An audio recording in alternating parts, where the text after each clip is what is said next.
الحمد للہ وکفا وسلام علی عبادہ الذین اصطفیٰ اما بعد فاعوذ باللہ من الشیطان الرجیم بسم اللہ الرحمن الرحیم شہر رمضان الذی انزل فیہ القرآن ھدی للناس وبینات من الہدی والفرقان۔ دوستو، ہم لوگ ایک نہایت ہی عظیم بابرکت اور مقدس مہینے کے قریب ہیں۔ بہت جلد رمضان المبارک کا مقدس مہینہ ہم پر سایہ فگن ہونے کو ہے۔ ایسے موقع سے کچھ باتیں اس عظیم مہینے سے متعلق ہمیں یاد بھی رکھنی ہے اور ساتھ ہی ساتھ اس عظیم مہینے کے لیے خود کو تیار بھی کرنا ہے۔ رسول پاک صلی اللہ تعالیٰ علیہ وسلم کا معمول یہ تھا کہ آپ شعبان کے مہینے میں بکثرت روزہ رکھتے تھے۔ آپ رمضان المبارک کی باضابطہ تیاری کرتے تھے۔ اللہ کے نبی صلی اللہ تعالیٰ علیہ وسلم خود بھی تیار ہوتے تھے اور اہل خانہ کو بھی اس کے لیے تیار کرتے تھے۔ بلکہ جب رمضان المبارک نزدیک آ جائے تو آدمی کو اللہ تبارک و تعالیٰ سے یہ دعا کرنی چاہیے کہ اللہ تبارک و تعالیٰ اسے اس عظیم مہینے تک پہنچائے، یعنی اللہ تبارک و تعالیٰ اسے یہ توفیق دے، اسے یہ موقع نصیب کرے کہ وہ رمضان المبارک کا حصہ بن سکے، اس کے اندر جو برکتیں ہیں، جو بھلائیاں ہیں، جو نیکیاں ہیں، نیکیوں کا جو موسم بہار ہے، اس بہار سے اپنے آپ کو فیضیاب کر سکے۔ تو اللہ کے نبی صلی اللہ تعالیٰ علیہ وسلم کا جو عملی نمونہ ہے وہ یہ ہے کہ اللہ کے نبی صلی اللہ تعالیٰ علیہ وسلم جیسے ایک آدمی کسی بڑے موقع کے لیے تیاری کرتا ہے، باضابطہ ایک خوشی کی کیفیت ہوتی ہے، ایک جذبہ ہوتا ہے، اسی طرح رسول پاک صلی اللہ تعالیٰ علیہ وسلم کے یہاں رمضان المبارک کو لے کر یہ جذبہ پایا جاتا تھا۔ ہم مسلمانوں کے اندر بھی اللہ کے نبی صلی اللہ تعالیٰ علیہ وسلم سے محبت کا تقاضا یہ ہے کہ وہی جذبہ ہونا چاہیے۔ تو جب ہم رمضان المبارک کو اتنا قریب خود سے پا رہے ہیں، اب تب میں اللہ تبارک و تعالیٰ کا یہ مقدس مہینہ جو اسلامی تاریخ میں بھی بہت زیادہ اہمیتوں کا حامل ہے، فتح و نصرت کا مہینہ ہے، خیرات و بھلائی کا مہینہ ہے، یہ مہینہ ہم سے قریب آ رہا ہے تو کچھ چیزیں ہمیں کرنی چاہیے۔ نمبر ایک، یہ ذہن میں رہے کہ یہ کتنا عظیم مہینہ ہے جو ہمارے پاس آ رہا ہے۔ یہ وہ عظیم مہینہ ہے جس میں اللہ تبارک و تعالیٰ نے قرآن کریم کو اتارا ہے۔ شہر رمضان الذی انزل فیہ القرآن، یہ رمضان کا مہینہ ہے جس میں اللہ تبارک و تعالیٰ نے قرآن کریم کو نازل کیا ہے۔ انا انزلناہ فی لیلۃ القدر، ہم نے اس قرآن کریم کو لیلۃ القدر میں نازل کیا، اور معلوم بات ہے کہ لیلۃ القدر رمضان المبارک کے میں ہی ہے۔ تو دوستو، اتنا عظیم مہینہ ہے کہ اللہ تبارک و تعالیٰ نے اپنی سب سے آخری کتاب، دا فائنل اینڈ کمپلیٹ بک جو اللہ تبارک و تعالیٰ نے اتاری، اس کے لیے اس عظیم مہینے کا اللہ تبارک و تعالیٰ نے انتخاب کیا۔ تو قرآن حکیم کا اور رمضان المبارک کا جو رشتہ ہے وہ تو ہے ہی ہے، لیکن انصاف کی بات یہ ہے کہ عالمی تاریخ میں جو سب سے بڑا انقلاب رونما ہوا وہ قرآن مقدس کے اترنے کے بعد رونما ہوا، اور اس اترنے کے لیے اللہ تبارک و تعالیٰ نے اس مہینے کا انتخاب کیا۔ اس سے اس مہینے کی عظمت کا ہم اندازہ لگا سکتے ہیں۔ رسول پاک صلی اللہ تعالیٰ علیہ وسلم جب اس مہینے کا باضابطہ اہتمام کرتے ہیں، آپ خود اہتمام کرتے ہیں اور اپنے اہل خانہ کو اہتمام کرنے پر باضابطہ ابھارتے ہیں، تو ہم اندازہ لگا سکتے ہیں کہ یہ مہینہ کتنا اہم ہے، نزدیک آ رہا ہے۔ تو آئیے ہم اپنے آپ کو اس مہینے کے لیے تیار کرتے ہیں۔ ہم باضابطہ نمازوں کا اہتمام شروع کر دیتے ہیں۔ نمازیں تو الحمدللہ ہم پڑھتے ہیں، لیکن اب یہ اہتمام ہونے لگ جائے، باضابطہ ایسا لگے کہ ہم رمضان المبارک کے لیے تیاری کر رہے ہیں، ہم اس عظیم مہینے کو ایک طریقے سے ویلکم کر رہے ہیں، خیر مقدم کہہ رہے ہیں، اور اب ہم جا رہے ہیں اللہ تبارک و تعالیٰ کے اس عظیم مہمان کو، اللہ تبارک و تعالیٰ کے اس عظیم مہینے کو ہم استقبال اس کا استقبال کر رہے ہیں اور ہم اندر سے وہ محسوس کر رہے ہیں، یہ عملی طور پہ سمجھ میں آنا چاہیے. ہمارے اندر یہ استعداد مکمل ہونا چاہیے، ایک خوشی اندر ایک خوشی پنپنی چاہیے کہ الحمدللہ رمضان المبارک کا وہ مقدس مہینہ آ رہا ہے، روزہ رکھنے کا موقع ملے گا، سحری کی برکت حاصل ہوگی، قرآن کریم سے اپنا رشتہ جڑے گا، ہم ہر طرح کی خرابیوں سے اپنے آپ کو دور رکھیں گے، عبادات میں اپنے آپ کو لگائیں گے، افطار کریں گے اور اس وقت وہ خوشی ملے گی جو اللہ تبارک و تعالیٰ نے روزہ داروں کے لیے رکھی ہے. پھر راتیں ہوں گی، ہم تراویح کی نماز ادا کریں گے، راتوں کو زندہ کریں گے عبادتوں سے. یہ سارے جذبات کے ساتھ رمضان المبارک کے استقبال کے لیے تیار ہوں. اور جب ہم رمضان المبارک کے استقبال کے لیے جا رہے ہیں تو کچھ چیزوں کا جاننا ہمارے لیے ضروری ہے. نمبر ایک کہ ایک مسلمان پر رمضان المبارک کے روزے فرض ہیں. یا ایھا الذین آمنوا کتب علیکم الصیام کما کتب علی الذین من قبلکم لعلکم تتقون. تمہارے اوپر ایسے ہی یہ روزے فرض کیے گئے ہیں جیسے تم سے پہلے لوگوں پر فرض کیے گئے تھے، تاکہ تمہیں تقوی حاصل ہو جائے، تاکہ تم برائیوں سے بچ سکو اور نیکیوں کی راہ پر چل سکو. تو ایک بات جو مسلمان کو یاد رکھنی ہے وہ یہ ہے کہ اگر کوئی باضابطہ مجبوری نہیں ہے، آدمی سفر پہ نہیں ہے، آدمی ایسا بیمار نہیں ہے کہ وہ روزہ نہیں رکھ سکتا، تو ایک مسلمان پہ روزہ رکھنا فرض ہے، بلکہ یہ ارکان اسلام کا حصہ ہے. اللہ کے نبی صلی اللہ تعالیٰ علیہ وسلم فرماتے ہیں بنی الاسلام علی خمس، اسلام کی بنیاد 5 چیزوں پر ہے، اور ان 5 چیزوں میں صوم رمضان بھی ہے کہ رمضان کے روزے رکھنے. تو اگر کوئی آدمی استطاعت رکھتا ہے، سب کچھ صحیح ہے، درست ہے، اور اس کے باوجود وہ روزہ نہیں رکھ رہا ہے، تو اس کا مطلب یہ ہے کہ وہ اسلام کے ایک رکن کو چھوڑ رہا ہے، اور یہ معمولی بات نہیں ہے. تو یہ سمجھنا بہت ضروری ہے کہ یہ جہاں اتنی عظیم برکتوں کا حامل مہینہ ہے، وہیں اس مہینے میں روزہ رکھنا ایک مسلمان کے لیے ضروری ہے، حتمی ہے. یہ کوئی چوائس نہیں ہے، یہ اختیار نہیں ہے، یہ اللہ تبارک و تعالیٰ نے ہمارے اوپر لکھ دیا ہے، یہ ہمارے لیے ضروری ہے. ہمیں ہر صورت میں روزہ رکھنا ہے، الا یہ کہ آدمی وَإِن كُنتُم مَرَضَىٰ أَوْ عَلَىٰ سَفَرٍ فَعِدَّةٌ مِّنْ أَيَّامٍ أُخَرَ. اگر آدمی سفر میں ہے یا پھر وہ بیمار ہے تو ویسی صورت میں اس کو روزہ کی قضا کرنی ہے. لیکن اگر کوئی مجبوری نہیں ہے تو یاد رکھنا ہے کہ روزہ بہرحال رکھنا ہے. اور روزہ جب ہم رکھ رہے ہیں تو ہمیں کچھ اور چیزوں کو ہمیں جاننے کی کوشش کرنی چاہیے. جیسے اللہ کے نبی صلی اللہ تعالیٰ علیہ وسلم ارشاد فرماتے ہیں مَن لَّمْ يَدَعْ قَوْلَ الزُّورِ وَالْعَمَلَ بِهِ فَلَيْسَ لِلَّهِ حَاجَةٌ فِي أَن يَدَعَ طَعَامَهُ وَشَرَابَهُ. کہ ایک آدمی اگر جھوٹ بولنا نہیں چھوڑتا، لغو باتوں کو نہیں چھوڑتا، ان کے مطابق عمل کرنا نہیں چھوڑتا، تو پھر اللہ تبارک و تعالیٰ کو اس کی ضرورت نہیں ہے کہ وہ کھانا پینا چھوڑ دے. عام طور سے ہم رمضان المبارک کو اس خاص زاویے سے دیکھتے نہیں ہیں کہ جہاں اللہ تبارک و تعالیٰ کی عبادت میں روزہ رکھنا ہے، یعنی کھانا پینا نہیں ہے. روزے کی شروعات جب سے ہوتی ہے فجر سے لے کر کے اور غروب شمس تک جب ہم روزہ رکھتے ہیں تو ہم جہاں اپنے جنسی تعلقات قائم نہیں کر سکتے، بیوی سے نہیں مل سکتے، ہم کھانا پینا نہیں کھا سکتے، وہیں ہمارے لیے یہ بھی ضروری ہے کہ ہم لغو باتوں سے گریز کریں، ہم اپنی زبان سے کسی کو تکلیف نہ دیں. بلکہ رسول پاک صلی اللہ تعالیٰ علیہ وسلم نے تو اتنی خوبصورت بات کہی کہ اگر آپ سے کوئی آدمی الجھتا ہے، شاتمک، اگر لڑائی کرتا ہے، گالی گلوچ کرتا ہے، تو آپ اس کو یہ کہہ دیجئے کہ میں روزہ دار ہوں نا صائم. کیا مطلب لاجواب بات ہے، کتنی زبردست نصیحت ہے، کتنی پیاری نصیحت ہے رسول پاک صلی اللہ تعالیٰ علیہ وسلم کی. تو روزہ کو اس اسپرٹ کے ساتھ لینا بہت ضروری ہے کہ بھائی جہاں ہم کھانا پینا چھوڑیں گے، تعلقات جو خاص تعلقات ہیں ان سے اپنے آپ کو الگ کریں گے، وہیں ہم اپنی زبان کی حفاظت کریں گے، نگاہوں کی حفاظت کریں گے اور لغو چیزوں سے اپنے آپ کو روکیں گے. وَإِذَا خَاطَبَهُمُ الْجَاهِلُونَ قَالُوا سَلَامًا. یہ رمضان المبارک میں اس آیت پہ اور زیادہ عمل ہونا چاہیے کہ اگر کوئی الٹی سیدھی بات کرتا ہے تو آپ انہیں بھائی چلو ٹھیک ہے، آپ اپنے سے مطلب رکھو،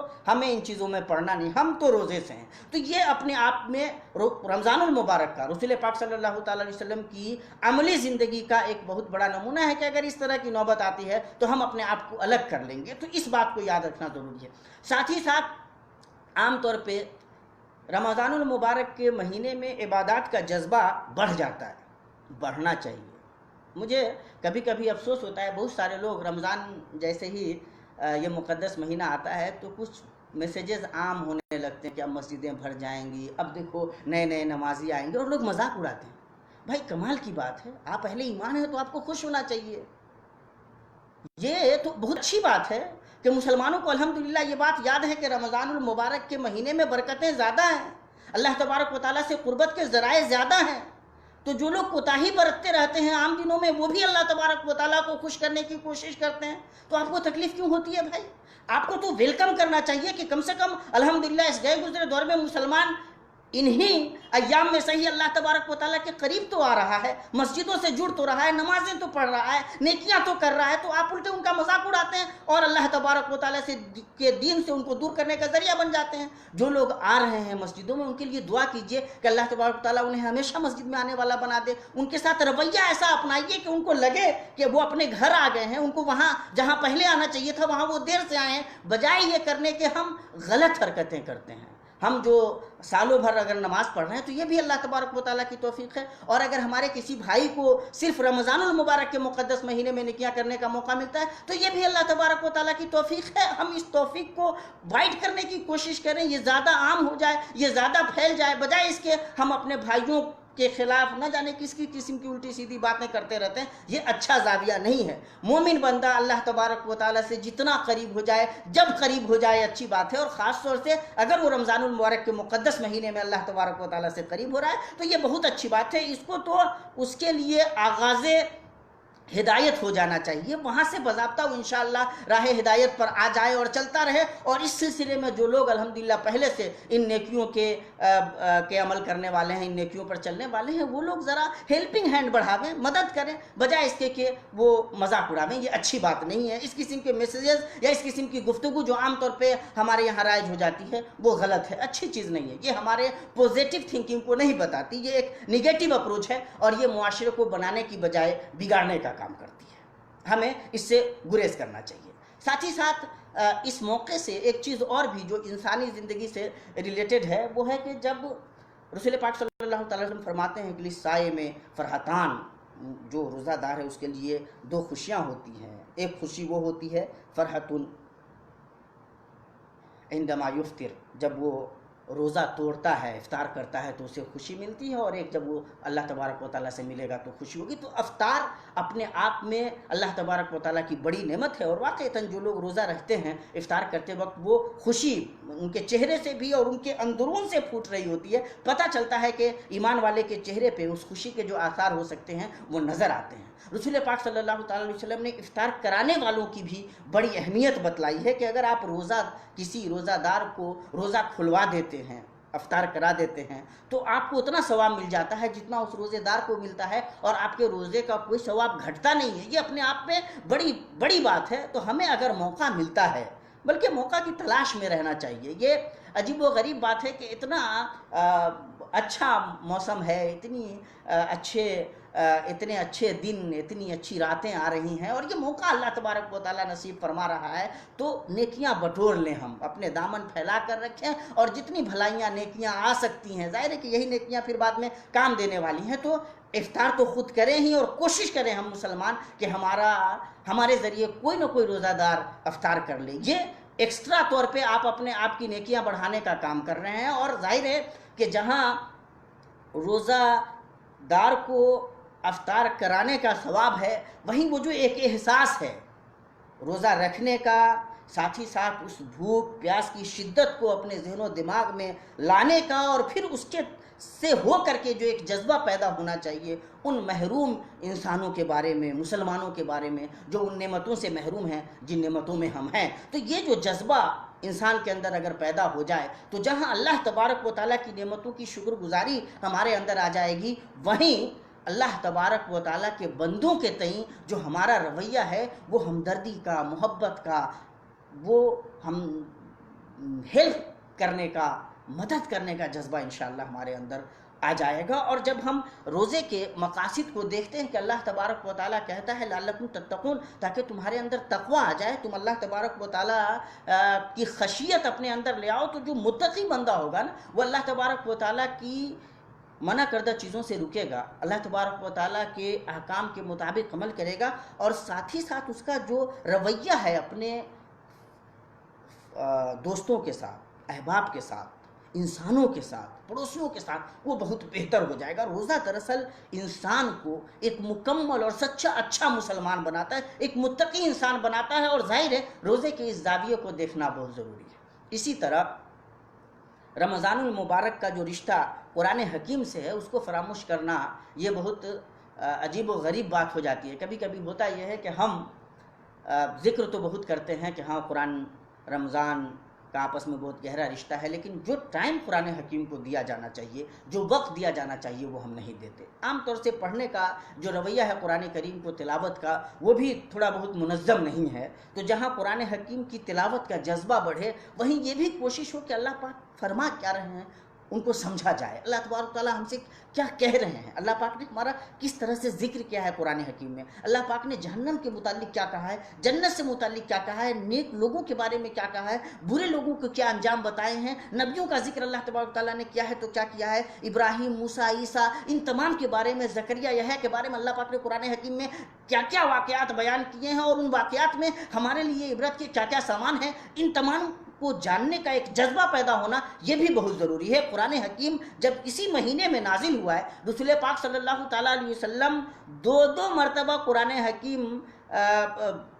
حضرت جبریل علیہ السلام کے ساتھ مذاکرہ کر رہے ہیں اگر رمضان المبارک کے مہینے میں، اور باضابطہ یہ جذبہ بڑھتا چلا جا رہا ہے، تو یہ ہمارے لیے ایک موقع ہے کہ ہم اللہ تبارک و تعالیٰ کے اس کلام سے جہاں تلاوت کی سطح پہ اپنا رشتہ استوار کریں، وہیں یہ بھی ضروری ہے کہ اللہ پاک کے اس کلام کو سمجھنے کی کوشش کریں، اللہ پاک کے احکام کو، اس کی ہدایات کو، اس کے انسٹرکشنز کو جاننے کی کوشش کریں، تاکہ زندگی کے جو اندھیارے ہیں ان کو ختم کیا جا سکے اور اجالے ہماری زندگی کا حصہ بن سکیں۔ قرآن کریم اسی لیے نازل ہوا ہے، تو راتوں کو تراویح کے ساتھ ساتھ ایسے بھی دنوں میں بھی جب جب موقع ملے چند آیتیں پڑھیے، لیکن ذرا ان پہ غور و فکر کی بھی نظر ڈالیے، تراجم کی مدد لیجئے، تھوڑا سا سوچئے ان پہ، اور انشاءاللہ اس طرح سے اللہ پاک کے کلام سے اپنے آپ کو قریب کیجئے، تو انسانی جو جذبات ہیں، اچھے انسانی جذبات انشاءاللہ، جو ملکوتی جذبات ہو سکتے ہیں انشاءاللہ وہ ابھریں گے۔ اسی کے ساتھ ساتھ ایک بات اور بھی